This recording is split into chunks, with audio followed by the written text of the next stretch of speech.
Hello students, now we are going to start a new chapter. Chapter is 5th, electric current. Write down chapter 5th.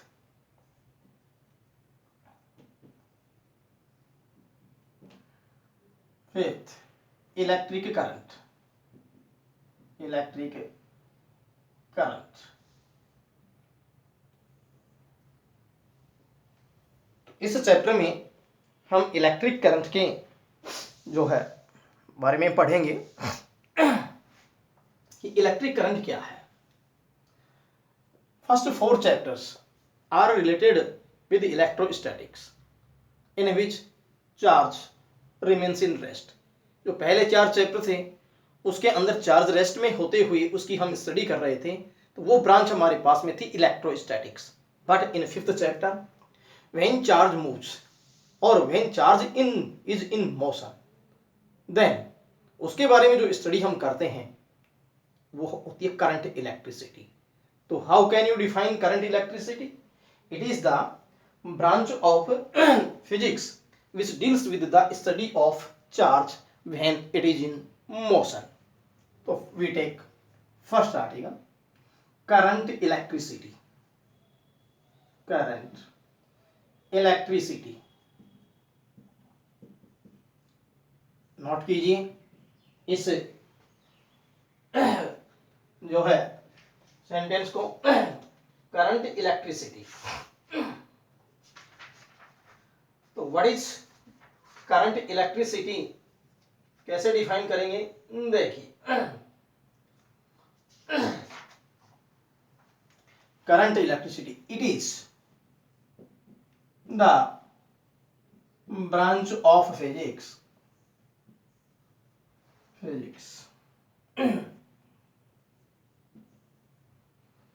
which deals with the study of charge, which deals with the study of charge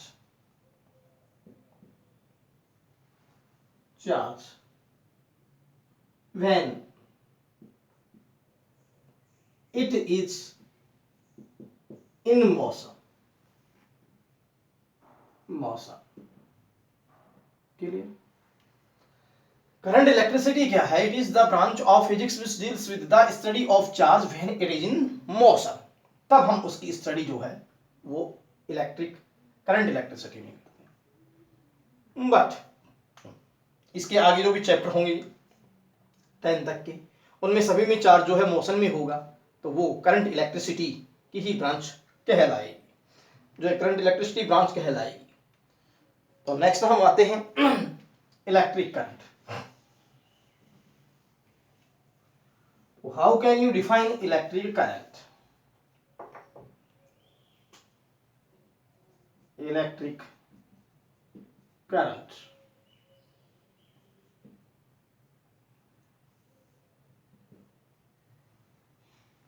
suppose कीजिए ये हमारे पास में एक conductor है. इस conductor के अंदर जो है वो फ्री इलेक्ट्रॉन्स मौजूद हैं.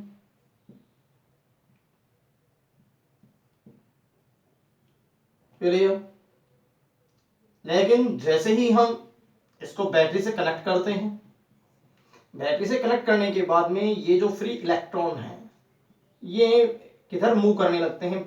पॉजिटिव टर्मिनल की तरफ. कहने का मतलब चार्ज फ्लो होने लगता है. तो जब चार्ज फ्लो होने लगेगा तो फिर हम कहेंगे कि इसमें इलेक्ट्रिक करंट जो है वो फ्लो होने लग गई. चार्ज मोशन में आ गया तो ये इलेक्ट्रिक करंट फ्लो होने लग गई. तो अब हम कैसे डिफाइन करेंगे? देखिए, जब ये चार्ज मोशन में नहीं होता है तब इलेक्ट्रिक करंट, जब किसी पर्टिकुलर डायरेक्शन के अंदर चार्ज का मूवमेंट नहीं होता है तब हम इलेक्ट्रिक करंट नहीं कहते. फॉर एग्जाम्पल, किसी कंडक्टर के अंदर फ्री इलेक्ट्रॉन्स जो हैं वो रूम टेम्परेचर के कारण या थर्मल एनर्जी के कारण मूवमेंट तो करते हैं, लेकिन उनकी जो फ्लो होती है वो रैंडमली होती है. तो उस केस में हम उसको इलेक्ट्रिक करंट वो जनरेट नहीं करेंगे. लेकिन जब वो किसी पर्टिकुलर डायरेक्शन के अंदर फ्लो होने लग गई तो उस केस में वो इलेक्ट्रिक करंट को जनरेट करेंगे. तो how can you define electric current? देखिए, electric current electric current is defined as electric current is defined as continuous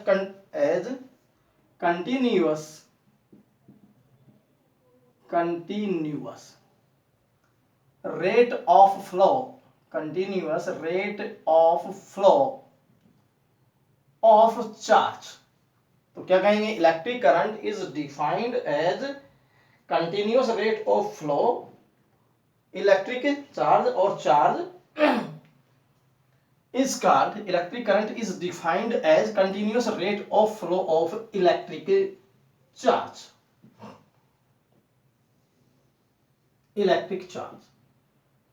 या the rate of flowing of charge is called electric current। और दूसरे तरीके से भी हम डिफाइन कर सकते हैं कि they are the rate of flow of charge in a conductor is called electric current। Clear? तो ये हमारे पास में जो है वो इलेक्ट्रिक करंट की डेफिनेशन हो गई। Electric current is defined as continuous rate of flow of electric charge, और इस तरीके से भी हम लिख सकते हैं। लेकिन अब इलेक्ट्रिक करंट से कुछ रिलेटेड कुछ इंपॉर्टेंट फैक्ट्स हैं, तो हम उन पर भी आएंगे। वो क्या फैक्ट्स हैं देखिए।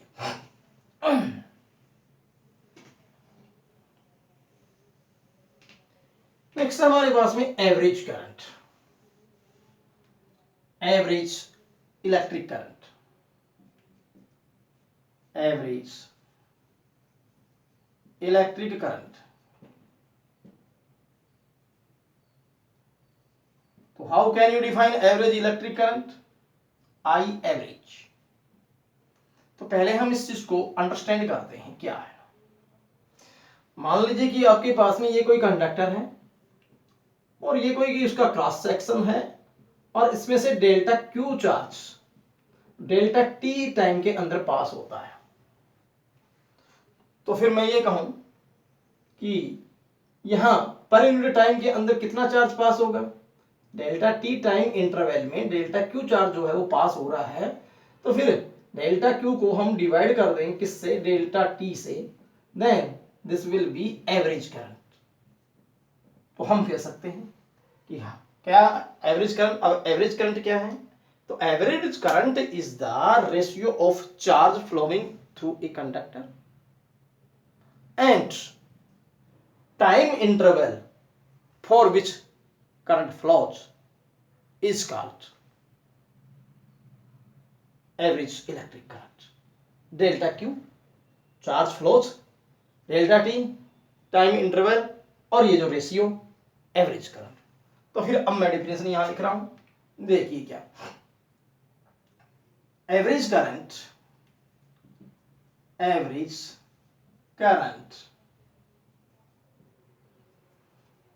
is the ratio of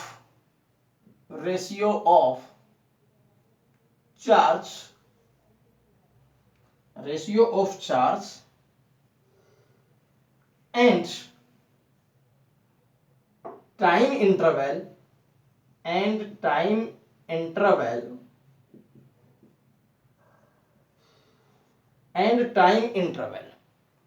क्या क्या बताया हम? Time interval for which current flows। तो average current is the ratio of charge and time for which current flows. Now you can right I average equal delta Q upon delta I average equal delta q upon delta t। Charge delta q flows in time interval time interval delta T. तो फिर ये आपके पास में जो है वो I average बन गया। एक बात और ध्यान देने की, जो मैंने इलेक्ट्रिक करंट की डेफिनेशन लिखाई है, जो इलेक्ट्रिक करंट की डेफिनेशन लिखाई है वहां आप ये लिख दोगे आई इक्वल क्यू अपॉन टी। इस बात को गौर कीजिएगा, जो मैंने इलेक्ट्रिक करंट की डेफिनेशन लिखाई थी उसमें लिख दोगे आई इक्वल क्यू अपॉन टी। तो Q charge T time, Q charge ये पिछले वाले जो इलेक्ट्रिक करंट की डेफिनेशन लिखी है उसमें, और टी टाइम। ठीक है, तो नोट कर लिया होगा जहां आपने इलेक्ट्रिक करंट की डेफिनेशन लिख रही है I equal Q upon T. तो फिर एवरेज करंट की जो है वो ये formula I average equal delta Q upon delta T आपको लिख देना है।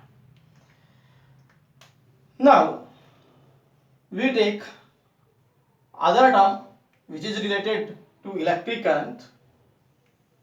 This is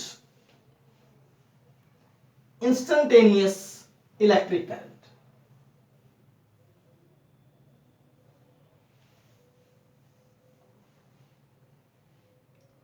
Instantaneous electric current.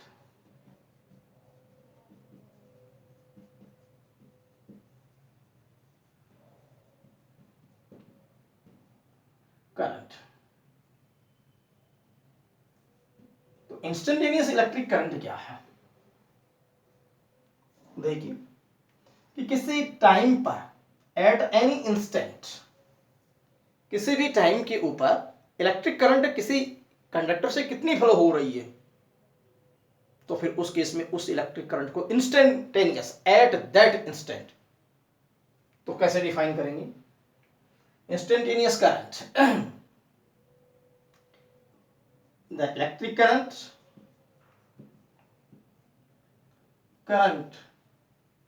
flows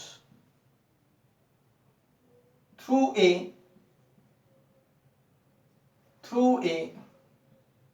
conductor at any instant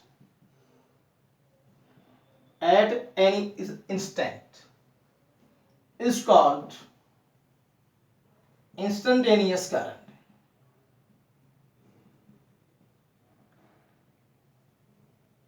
current.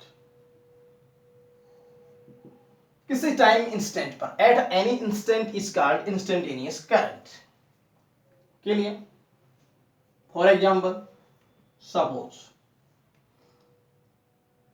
किसी टाइम पर फ्लोइंग चार्ज क्यू है एट टाइम टी, ये फ्लो हो रहा है चार्ज का, लेकिन सपोज कीजिए कि at time T plus delta T the value of flowing charge is Q plus delta Q.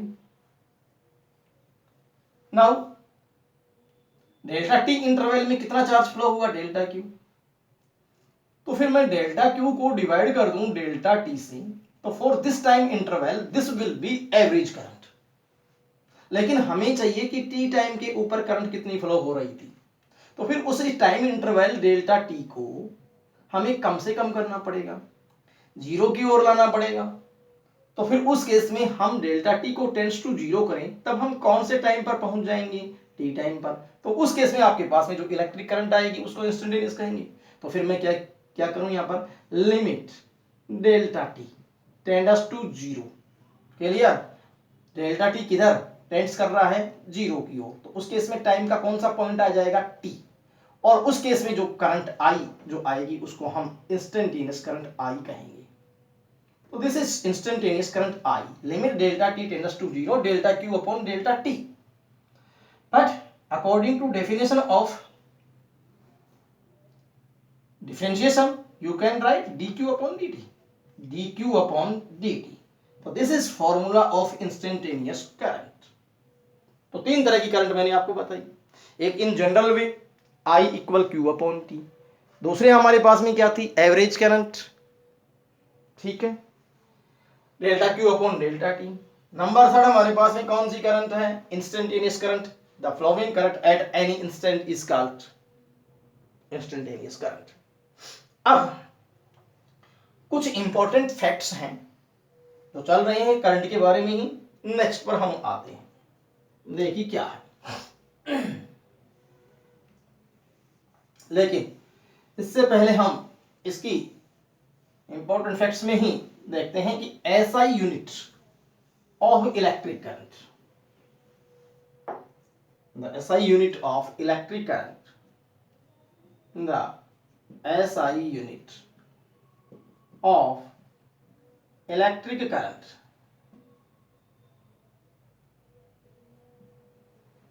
Formula था I equal Q upon T. Q को किस में मेजर करते हैं? कूलाम में। टाइम को किससे मेजर करते हैं? सेकंड में। कूलाम पर सेकंड क्या कहलाएगा? एम्पियर। तो ऐसा यूनिट हमारे पास में क्या है? कूलाम पर सेकंड या एम्पियर। तो फिर ऐसा unit of current is coulomb पर सेकंड ऑब्लिक एम्पियर। तो ये ऐसा यूनिट हो गई आपके पास, ठीक है। अब इसकी सीजीएस यूनिट क्या बनेगी? Coulomb statcoulomb, second second ही है, तो स्टेट कूलाम पर सेकंड, इसे हम क्या कह देंगे? Bio, BIOT। This will B CGS unit. अगले वाला हमारे पास में क्या है? Dimension formula, dimensional formula, formula of current.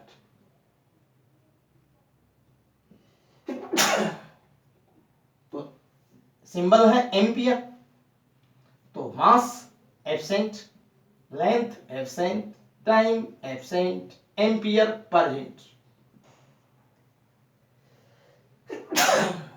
तो लिख लीजिएगा आप ये M0, L0, T0 और A1। चलिए अगले इंपॉर्टेंट फैक्ट पे आते हैं। Current is a scalar quantity. Scalar quantity, ये स्केलर क्वांटिटी है। कैसे? हम एक एग्जांपल से इसको अंडरस्टैंड कर सकते हैं कि सपोज कीजिए कि हमारे पास में ये एक कंडक्टर है जिसमें हमने एमीटर लगाया, ये दूसरे वाला कंडक्टर है उसमें भी हमने ये एमीटर लगाया, फिर इन दोनों को कनेक्ट करने के बाद एक एमीटर हमने यहां लगाया। तो ये एमीटर करंट को मेजर कर रहे हैं। यहां सपोज कीजिए कि करंट आ रही है 2 एम्पियर, यहां करंट आ रही है 3 एम्पियर। लेकिन जब हम इस एमीटर में रीडिंग लेंगे तो ये हमारे पास में होगी 2 ampere plus 3 ampere, that is equal to 5 ampere. तो ये कितना दिखाएगा? ये 5 एम्पियर दिखाएगा। और सपोज कीजिए कि ये एंगल हमारे पास में जो है वो 60 डिग्री था, लेकिन यदि मैं एंगल को 90 डिग्री कर दूं तो उस केस में भी हमारे पास में 5 एम्पियर ही रहेगी। इसका मतलब डायरेक्शन चेंज कर दिया जाए, इस कंडक्टर को ज्यादा डायरेक्ट एंगल पर ले जाया जाए, 90 डिग्री पर कर दिया जाए, तब इसमें फ्लो होने वाली करंट पर कोई इफेक्ट नहीं पड़ेगा। तो डायरेक्शन का कोई इफेक्ट पड़ा क्या? कोई इफेक्ट नहीं हुआ। तब हम क्या कह सकते हैं कि current is a scalar quantity, कि वो जो डायरेक्शन पे जो है वो डिपेंड नहीं करती, ठीक है। अब नेक्स्ट बात पर हम आते हैं। लेकिन किसी भी इलेक्ट्रिक सर्किट में करंट की डायरेक्शन रिप्रेजेंट की जाती है, ठीक है, लेकिन किसी भी क्लोज सर्किट में, but in A close circuit,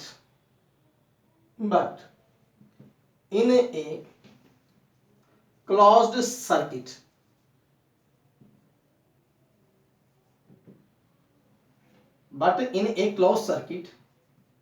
the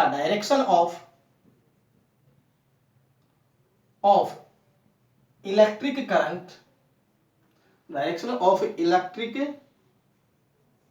current is taken from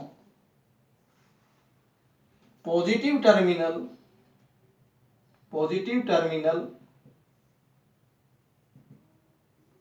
to negative terminal of the electric source.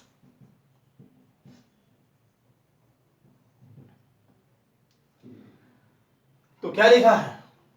But in A close circuit the direction of electric current is taken from positive terminal to negative terminal of the electric source. लेकिन जब आप किसी closed electric circuit की बात करेंगे तो उस case में जो है वो आपको डायरेक्शन इलेक्ट्रिक करंट की शो करनी होती है और वो होती है इलेक्ट्रिक सोर्स के पॉजिटिव टर्मिनल से किधर, नेगेटिव टर्मिनल की तरफ होती है। तो फिर इस चीज को हम कैसे समझें, तो उसमें आइए इसी के नीचे मैं ऊपर लिखने जा रहा हूं।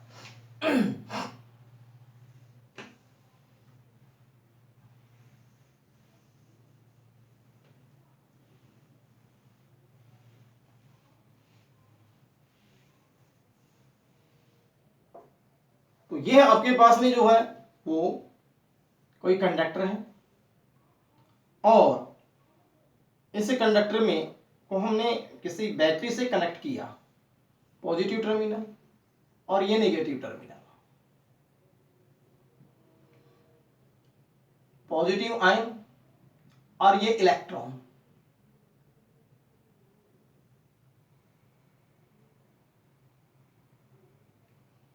किधर मूव करेंगे इलेक्ट्रॉन, ये मूव करेंगे बैटरी के पॉजिटिव टर्मिनल। लेकिन पॉजिटिव आयन का जो मोमेंट है वो अज्यूम होगा किधर, ठीक इसके अपोजिट। तो इलेक्ट्रॉनों का मूवमेंट पॉजिटिव की तरफ है और इनका जो मूवमेंट है, पॉजिटिव चार्ज का जो मूवमेंट है वो किधर अज्यूम हो रहा है, वो पॉजिटिव टू नेगेटिव। तो मैंने आपको ये बताया कि यहाँ चार्ज फ्लो हो रहा है इलेक्ट्रॉन की वजह से भी, और यहाँ चार्ज फ्लो होता हुआ अज्यूम हो रहा है किसकी वजह से, पॉजिटिव चार्ज की वजह से भी। तो फिर ये जो आपके पास में करंट बनेगी ये बनेगी इलेक्ट्रॉनिक करंट, इलेक्ट्रॉनिक करंट। ये जो करंट बनेगी इस करंट को हम क्या कहेंगे, इस करंट को हम कहेंगे कन्वेंशनल करंट, कन्वेंशनल करंट।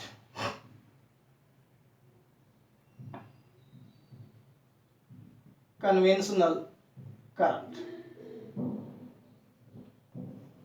ठीक है। लेकिन कन्वेंशनल करंट जनरल करंट ही है जिसकी direction, conventional current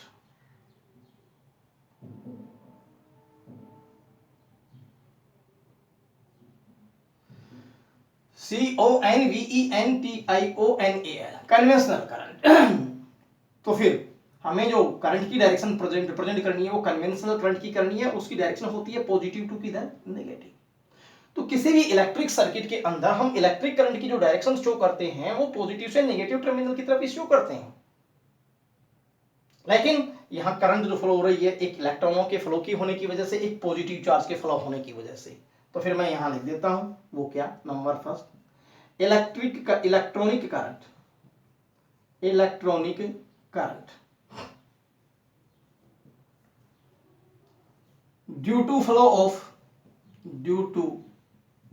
of electrons. Clear. Direction किधर से किधर होगी इलेक्ट्रॉनिक करंट की, नेगेटिव टू पॉजिटिव। डायरेक्शन किधर से किधर, नेगेटिव टू पॉजिटिव। देखिए इलेक्ट्रॉनिक करंट की डायरेक्शन किधर से किधर होगी, नेगेटिव टू पॉजिटिव। नेक्स्ट यहां हम आएंगे अगले वाली बात पे, second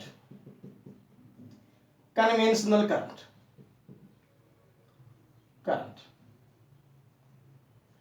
due to flow of positive charge, due to flow of positive charge.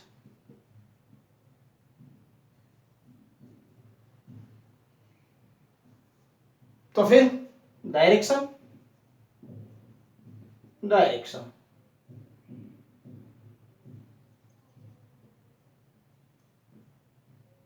किधर होगी, पॉजिटिव टू नेगेटिव। लेकिन हम इलेक्ट्रिक सर्किट में इसी की डायरेक्शन को शो करते हैं। तो जब भी हम किसी इलेक्ट्रिक सर्किट को बनाएं और उसको क्लोज करें तो हमें इलेक्ट्रिक करंट की डायरेक्शन शो करना बहुत जरूरी है, और वो पॉजिटिव से नेगेटिव रहता है। प्रैक्टिकल में इलेक्ट्रिक सर्किट में जो है वो इलेक्ट्रिक करंट की डायरेक्शन शो करना बहुत जरूरी है, उसका हाफ मार्क्स मिलता है। तो अब आप देख सकते हो कि किसी कंडक्टर में दो तरह की करंट है, एक इलेक्ट्रॉनिक करंट जो किसकी वजह से फ्लो होती है, due to flow of electrons, जिसकी डायरेक्शन क्या होती है, नेगेटिव टू पॉजिटिव। और एक होती है कन्वेंशनल करंट जिसकी डायरेक्शन होती है पॉजिटिव से नेगेटिव, और हम जनरल वे में इसी करंट की डायरेक्शन को किसी इलेक्ट्रिक सर्किट में शो करते हैं। क्लियर? अब नेक्स्ट बात आती है हमारे पास में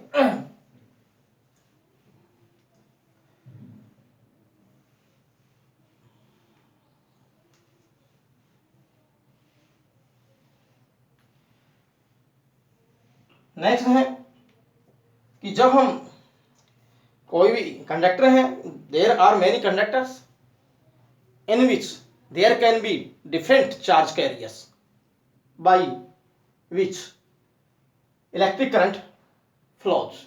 अलग अलग मटेरियल्स हैं और अलग अलग मटेरियल्स के अंदर अलग अलग जो है वो चार्ज कैरियर्स हो सकते हैं कि जो करंट को फ्लोज करवाते हैं। तो चलिए हम अगले वाला पॉइंट लिखते हैं।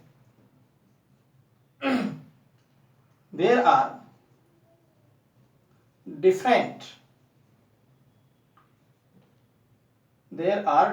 different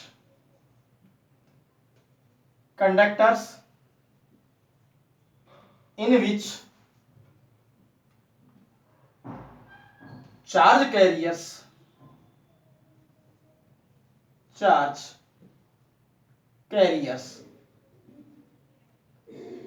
can be different.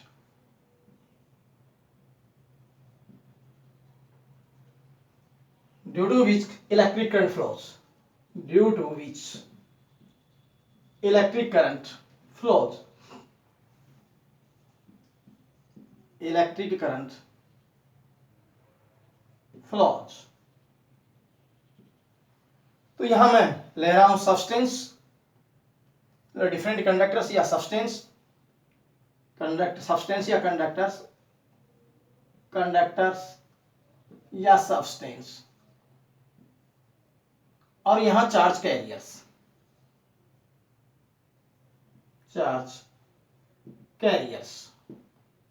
Number first, metallic conductor.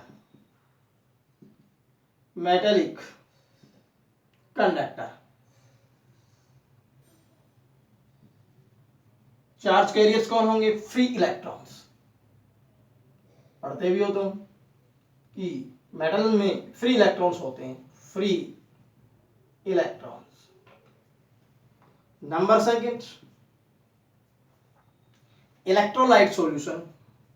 Electrolyte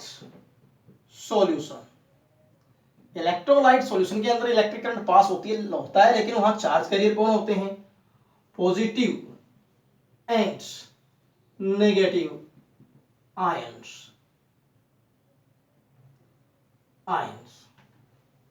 ठीक है, तो इलेक्ट्रोलाइट सॉल्यूशन के अंदर चार्ज कैरियर्स ये हुए। नंबर थर्ड, सेमीकंडक्टर्स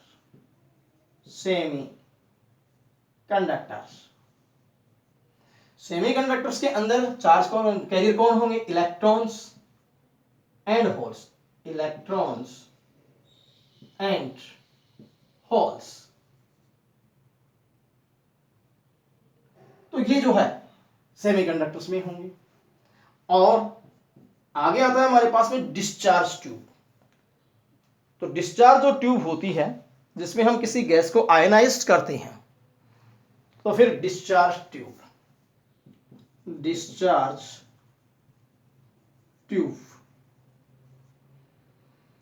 इसमें चार्ज कैरियर कौन होंगे?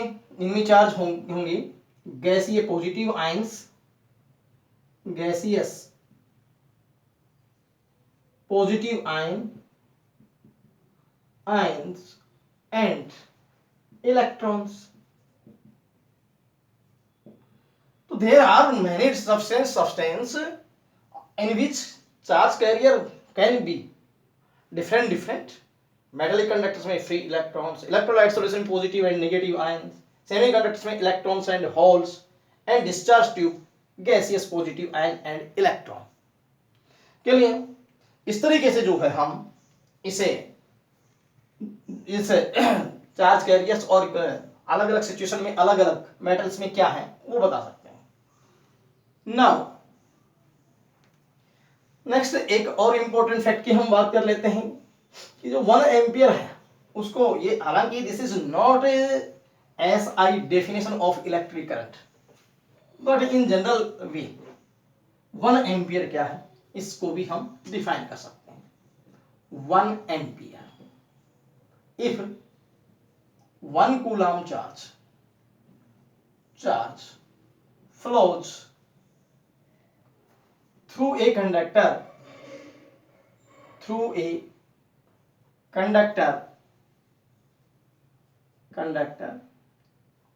in 1 second, then flows electric current will be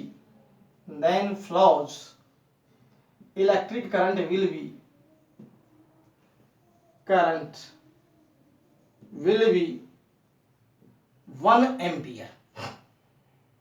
1 ampere तो I equal Q upon T, Q की वैल्यू 1 कूलम, ठीक, टाइम की वैल्यू 1 second, then this will be 1 ampere.